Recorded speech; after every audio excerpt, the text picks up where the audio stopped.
NEET 2026 exam cancel ചെയ്തു എന്നുള്ള news കേട്ടപ്പോൾ തൊട്ട് എനിക്കറിയാം എൻ്റെ കുട്ടികൾ എല്ലാവരും വിഷമിച്ചിരിക്കുകയാണ്.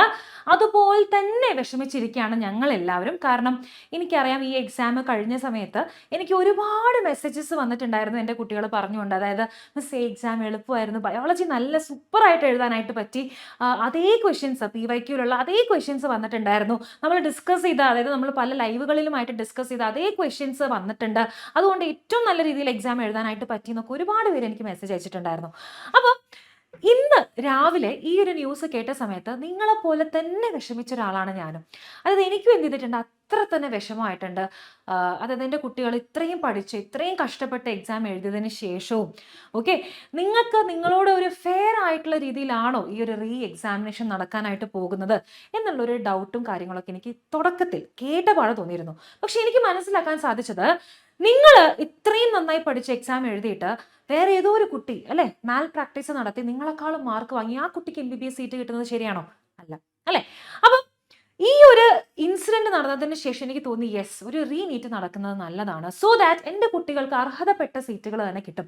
2024 ഇങ്ങനെ ഒരു എക്സാം നടന്ന സമയത്ത് നമുക്ക് ഒരുപാട് ഇഷ്യൂസ് കാരണം കുട്ടികളൊക്കെ പറഞ്ഞിട്ടുണ്ടായിരുന്നു, ഞങ്ങൾക്ക് അർഹതപ്പെട്ട സീറ്റ് അല്ല, MBBS സീറ്റ് അല്ല ഞങ്ങൾക്ക് കിട്ടിയത് എന്നുള്ള കുറേ കൺഫ്യൂഷൻസ് പറഞ്ഞതുകൊണ്ട് NTA അവരായിട്ട് തന്നെ എന്താണ് ഇങ്ങനൊരു സാഹചര്യം നമുക്ക് വേണ്ടി തന്നതാണ്, അല്ലെങ്കിൽ ഇങ്ങനെ ഒരു ഡിസിഷൻ അവരെടുത്തതാണ് to conduct a fair exam.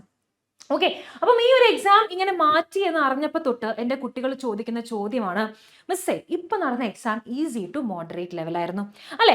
Cut off range നമ്മൾ പല വീഡിയോസിലായിട്ട് പറഞ്ഞിട്ടുണ്ടായിരുന്നു. May 3rd ഇപ്പൊ ഞാൻ പറയുകയാണെങ്കിൽ നമ്മളൊരു അനാലിസിസ് നടത്തുന്ന സമയത്ത് May 3 നടന്നിട്ടുള്ള നീറ്റ് എക്സാം എന്ന് പറയുന്നത്, നീറ്റ് 2026 എക്സാമിനേഷൻ എന്ന് പറയുന്നത് വാസ് ഈസി ടു മോഡറേറ്റ് അല്ലെ? ഈസി ടു മോഡറേറ്റ് ആണ്. അപ്പൊ നമ്മൾ കട്ട് ഓഫ് ഡിസ്കസ് ചെയ്തിട്ടുള്ള ഒരു വീഡിയോ ഉണ്ട് കേട്ടോ, ഒരു പ്രീവിയസ് വീഡിയോ ഉണ്ട്. ആ വീഡിയോയിൽ ഞാൻ പറഞ്ഞിരുന്ന കട്ട് ഓഫ് റേഞ്ച് എന്ന് പറയുന്നത് ഏകദേശം എന്താണ്, 640 to 660 ആണ്. ഇനി ഞാൻ പറഞ്ഞിരുന്നു ചെറുതായിട്ട് ഇതിൽ നിന്ന് താഴാനുള്ള സാധ്യതയുണ്ട്, മേ ബി ഒരു 630 വരെ എത്താൻ സാധ്യതയുണ്ട് എന്നുള്ള കാര്യമൊക്കെ നമ്മൾ ആ ഒരു വീഡിയോയില് പറഞ്ഞിട്ടുണ്ടായിരുന്നു. പക്ഷെ നിങ്ങൾ മനസ്സിലാക്കേണ്ടത്, ഈ ഒരു മാൽ പ്രാക്ടീസ് നടന്ന, നമുക്കറിയാം ഈ ഒരു സ്കാം അല്ലെങ്കിൽ ഈ ഒരു മാൽ പ്രാക്ടീസ് നടന്നതിന് ശേഷം ഞാൻ മനസ്സിലാക്കിയത് എന്താന്ന് വെച്ചാൽ, ഞാൻ ഈ പറഞ്ഞ കട്ട് ഓഫിൽ ഇത് ഒതുങ്ങില്ല.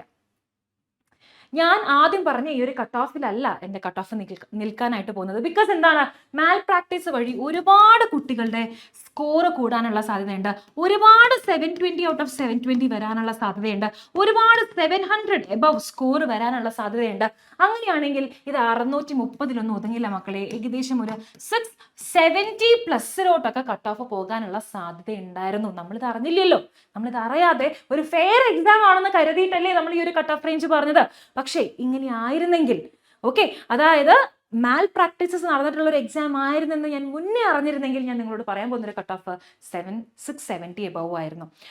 അപ്പം അത്രയും മാർക്ക് ഉയരാനുള്ള സാധ്യത ഉണ്ടായിരുന്നു നീറ്റ് നടത്തിയിട്ടില്ലെങ്കിൽ. ഇനി നീറ്റ് നടക്കുന്ന സമയത്ത് നമ്മളുടെ എക്സാമിനേഷൻ്റെ ഒരു ടഫ്നെസ് എന്ന് പറയുന്നത് നമ്മൾ കണ്ടിട്ടുള്ള ഒരു ട്രെൻഡ് വെച്ചിട്ട് പറയുകയാണെങ്കിൽ, നമ്മൾ ആദ്യത്തെ എക്സാം ഈസി ടു മോഡറേറ്റ് ആയിരുന്നു. അപ്പോൾ ഒരു 10 വർഷം മുന്നെയാണ് നമുക്ക് AIPMT ഇതേപോലെ തന്നെ എന്ത് ചെയ്തിട്ടുണ്ട്, എക്സാം ക്യാൻസൽ ചെയ്ത് വീണ്ടും എക്സാം നടത്തിയിരുന്നു. ആ സമയത്ത് ഈസി ടു മോഡറേറ്റ് എന്ന് പറയുന്ന എക്സാം മോഡറേറ്റ് ടു ഹാർഡ് എന്നുള്ള രീതിയിലോട്ട് മാറിയിട്ടുണ്ട് അല്ലെ? അപ്പം ടഫ്നെസ് കൂടാനുള്ള ഒരു സാധ്യത ഇതിൽ കാണുന്നു, മുൻ വർഷങ്ങളിൽ നടന്നിട്ടുള്ള എക്സാം വെച്ച് കമ്പയർ ചെയ്തിട്ടാണ് ഞാൻ പറയുന്നത്.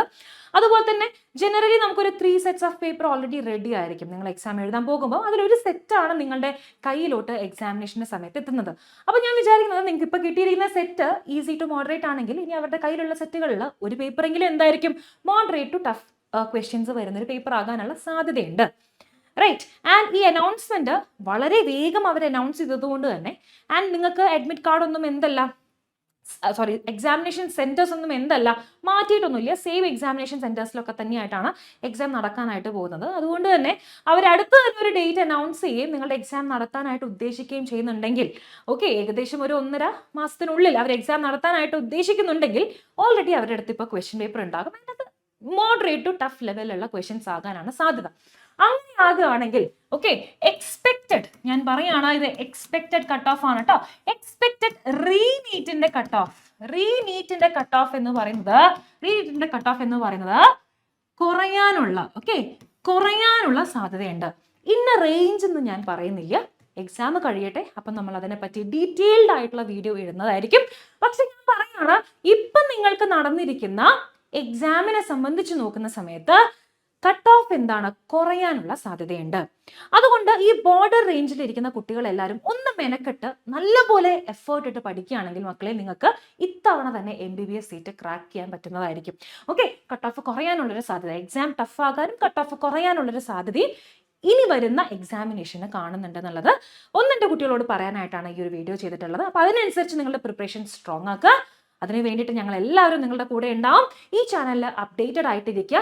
നിങ്ങൾക്ക് വേണ്ട എല്ലാ ഇൻഫർമേഷൻസും കറക്റ്റ് ടൈമിൽ ഈ ഒരു ചാനലിലൂടെ നിങ്ങൾക്ക് എത്തുന്നതായിരിക്കും. അപ്പോൾ എൻ്റെ കുട്ടികൾ ഇനി ഒട്ടും സമയം കളയാതെ, നമ്മൾ പഠിക്കുന്ന സമയത്ത് നിങ്ങൾ എക്സാം ടഫ് ആകും എന്നുള്ളത് ആലോചിച്ചിരിക്കുകയെ അല്ലെങ്കിൽ കട്ട് ഓഫിനെ പറ്റി ചിന്തിക്കുകയോ ഒന്നും വേണ്ട. ഇത് നിങ്ങളുടെ അവയർനെസ്സിന് വേണ്ടി ജസ്റ്റ് എന്ന് പറഞ്ഞെന്ന് മാത്രമേ ഉള്ളൂ.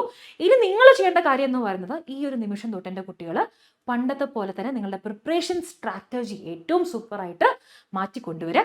നിങ്ങളുടെ ഡൗട്ട്സും കൺസേൺസും എപ്പോഴും ഞാൻ പറയുന്നത് പോലെ തന്നെ ഈ ഒരു വീഡിയോയുടെ താഴെ കമൻറ്റ് ചെയ്യുക. ഞാൻ വായിക്കുന്നതായിരിക്കും, നമുക്കത് അഡ്രസ്സ് ചെയ്യാം. Okay, so all the very best my future doctors. So this is me, Aarati, signing off. Tata, bye-bye. Take care and have a good day.